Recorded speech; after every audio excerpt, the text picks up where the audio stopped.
নমস্কাৰ বন্ধু বান্ধৱসকল, কি খবৰ? আশা কৰোঁ সকলোৰে চাগে ভাল। কি ক'ম, বহুত দিন তেনেকৈ ভিডিঅ' বনোৱা নাই, ভিডিঅ' দিয়াও হোৱা নাই। আৰু দিবলৈ কোনো মনটো কোৱা নাই ভিডিঅ' বনাবলৈ বা দিবলৈ হ'লে।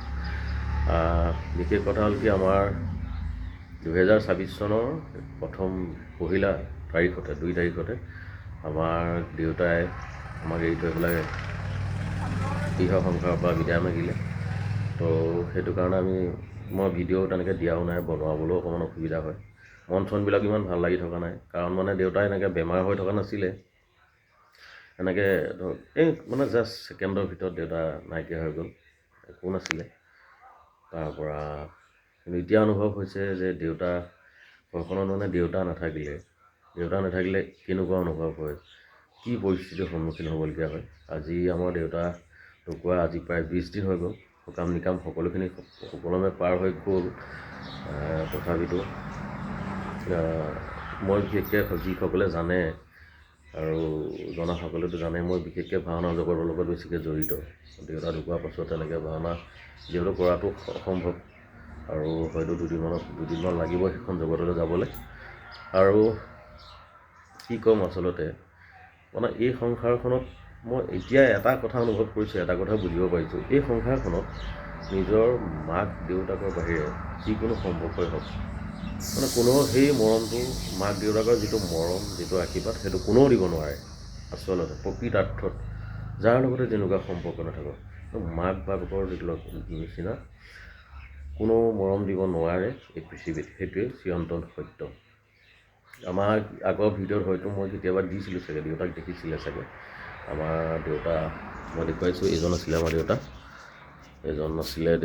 দেউতা ঢুকালে আপোনাৰ জানুৱাৰী 2 তাৰিখে। দেউতাই হিয়াহা সংসাৰৰ পৰা বিদায় মাগিলে। তাৰপাছতে এতিয়া মা, মই, ভাইটি, 3টা আছোঁ। আৰু অকণমান কষ্ট হয়। দেউতা কোনো হঠাতে গুচি গ'ল, কোনো কষ্ট নোহোৱাকৈ গ'ল দেউতা। সেইটো কাৰণে এক প্ৰকাৰ চাবলৈ গ'লে ভাল, কিন্তু আমাৰ কাৰণে অলপ কষ্ট হয় সহ্য কৰিবলৈ। যিহেতু এতিয়া মানুহ জন্ম হৈছে, মৃত্যু এদিন হ'বই। কিন্তু দেউতা যেনেকৈ গ'ল, আমাৰ অকণমান মানি ল'বলৈ অকণমান কষ্ট হয়। তথাপি যিয়ে নহওক, আৰু 3 বছৰ পাছত চাগে মই নিজৰ কামটো কৰিবই লাগিব, আগবাঢ়ি যাবই লাগিব। গতিকে 3 বছৰ পাছত মই হয়তো ভাওনা জগতত আকৌ পুনৰ নামিম, ঘূৰি আহিম। তাৰপিছতে কি ক'ম, এয়াই আছিলে। সুন্দৰভাৱে দেউতাৰ সকাম চকাম পাৰ হৈ গ'ল। তাৰপিছতে এতিয়া 45 দিনৰ পাছত আৰু এটা নিয়ম আছে, বামুণৰ নিয়ম আছে। সেই ভাগটো সুকলমে পাৰ হৈ যাওঁ। আশা কৰোঁ 24 চনৰ পহিলাতে, যিহেতু এটা ধুমুহা পাৰ হৈ গ'ল, মূৰৰ ওপৰত থকা আমাৰ চাকখন খহি পৰা নিচিনা হৈ গ'ল।